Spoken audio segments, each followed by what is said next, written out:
لوگ اپنے اندر جان کیسے پیدا کریں ڈاکٹر صاحب؟ جب مہنگائی کی ماری عوام کو کبھی بجلی کے جھٹکے لگ رہے ہیں، کبھی پیٹرول بم ان پہ گرائے جا رہے ہیں، ان حکمرانوں نے گزشتہ حکومتوں پر ہی تنقید کرنی ہے یا اپنے 15 ماہ کا حساب بھی دینا ہے جب انتخابی میدان میں جائیں گے؟ تو ہمارے فاضل دوست مسکرا رہے ہیں اس وقت سے، مجھے نہیں پتا کس بات پہ مسکرا رہے ہیں۔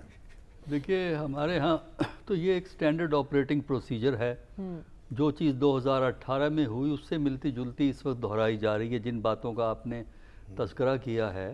اور ابھی تو ایک اور فیصلہ ہوا ہے جس پہ لوگوں کی نظر نہیں پڑی، لیکن وہ کہ جو کچھ ڈیولپمنٹ فنڈ بھی پارلیمنٹرین میں تقسیم ہوگا۔ فیصلہ تو ہو گیا ہے لیکن ابھی ہوا نہیں ہے، میرا خیال ہے اگست میں یہ کام ہو جائے گا۔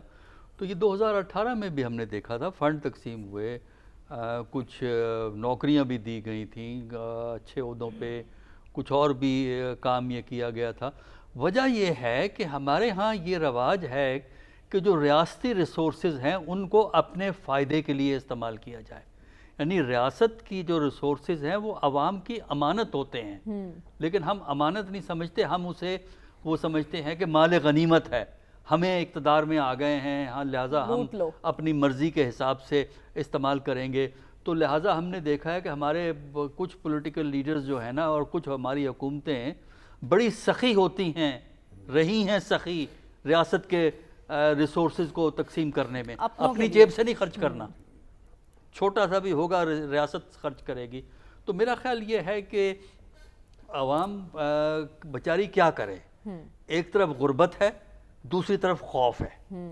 جب غربت اور افلاس ہو، آدمی کو یہ نہ پتا ہو کہ گھر والوں کو کھانا ہم کہاں سے مہیا کریں۔ ابھی تو اگلے مہینے جب بجلی کے بل آئیں گے نا تو اندازہ آپ کو ہوگا کہ جو بیچارے جن کو 32,000 کی آپ نے منیمم تنخواہ دی ہے، پتہ لگے گا ان کا 20,000 کا تو بل آ جائے گا بجلی کا جو ہے اس گرمی کے موسم میں۔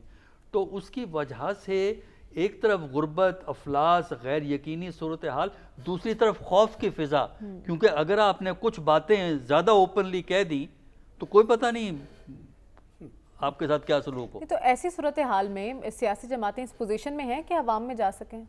دیکھیے عوام میں جانے کے لیے تو انتظامات ہو گئے ہیں نا، عوام میں جانا تو کون سا مسئلہ ہے، وہ عوام میں جانے کے لیے ابھی آپ گفتگو ہو ہی گئی ہے، وہ گفتگو ہو گئی ہے کہ عوام کو دیکھیں نا، عوام کو صرف لانا ہوتا ہے ووٹ ڈلوانے کے لیے، اور باقی رہا دوسرا طریقہ یہ ہے کہ اپنے سے پچھلی حکومت کو برا بھلا کہہ دو۔ یہ بھی ہمارے ہاں ایک رواج ہے، ایک پیٹرن ہے کہ لوٹ لیا، کر لیا، پچھلی حکومت نے جو ہے وہ کر لیا، ہم تو کچھ بھی نہیں کر رہے، ریاست کو بچا رہے ہیں، سیاست کو نہیں بچا رہے۔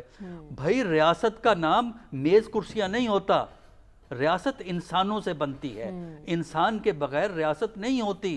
ریاست ہوتی ہے انسان کی فلاح کے لیے، لوگوں کی بہتری کے لیے۔ اگر ریاست عوام کی خدمت نہیں کر سکتی، وہ ریاست انسانوں کے لیے بے معنی ہو جاتی ہے۔ اور یہاں تو عوام کا کوئی پرسان حال نہیں ہے۔